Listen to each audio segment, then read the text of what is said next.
still in the city, so I completely forgot to record an intro to this video that you're about to watch. So here I am the next day recording this intro.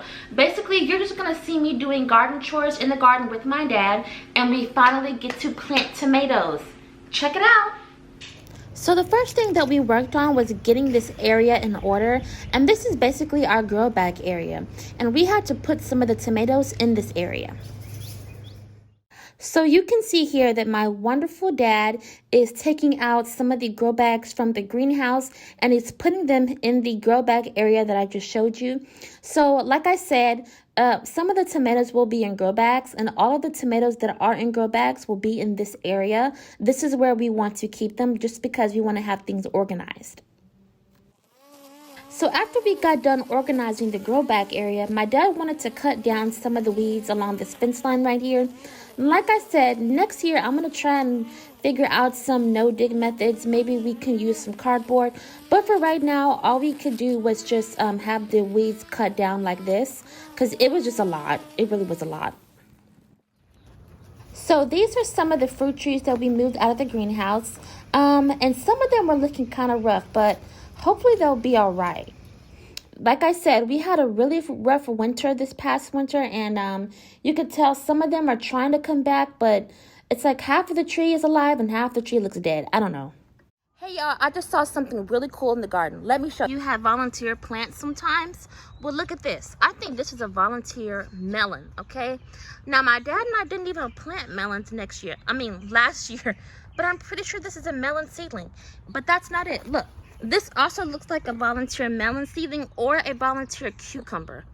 Either way, it's so cool, and it's already a pretty good size. But that's not it. Look at this too. This is a volunteer strawberry plant. Look at that. It's growing outside of a raised bed and it's still doing really well. Awesome. Right. So before we could plant our tomatoes, we had to get our beds amended. We got some of the beds amended last week, but we still had a few left over that we needed to get to. So that's what we're doing right now. So here you can see me mixing in the Kellogg's Garden raised bed soil into the raised beds. We just wanted to make sure everything was just mixed in well. That's all. Nothing big. We repeated this step with the rest of our raised beds that still needed some amended soil. And again, we used the Kellogg's raised bed soil. It's amazing.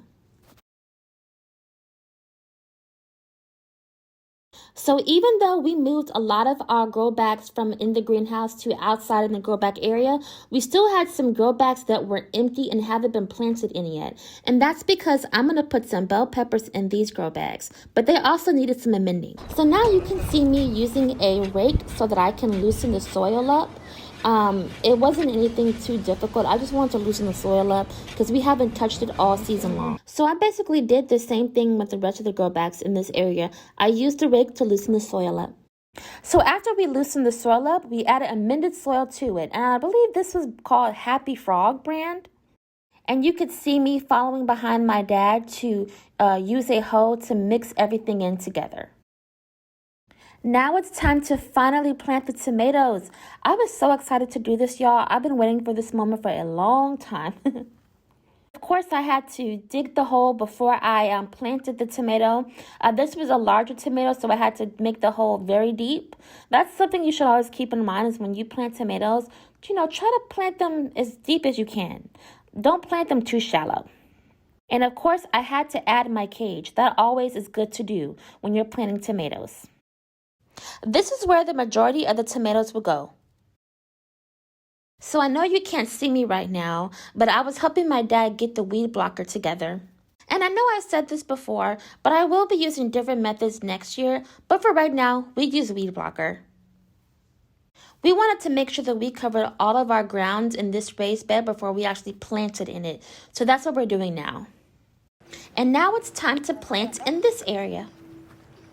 So I know it's not really the best angle, but you can kind of see me taking this tomato and putting it in the holes that my dad made for me. So we're basically a team. He was making the holes and digging them, and I was planting the tomatoes in the holes. This is a better angle of what I did to get the tomatoes planted. So we got a lot of tomatoes planted this day.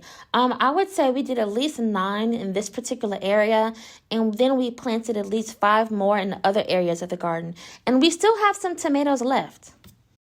And of course, we had to trellis all of our tomatoes. That's very important. And I made sure to water all of the tomatoes because I like to water my plants when I'm transplanting them. I think that it helps them not have so much transplant shock, but that's just me. And that's it. That's the area of where we planted most of our tomatoes.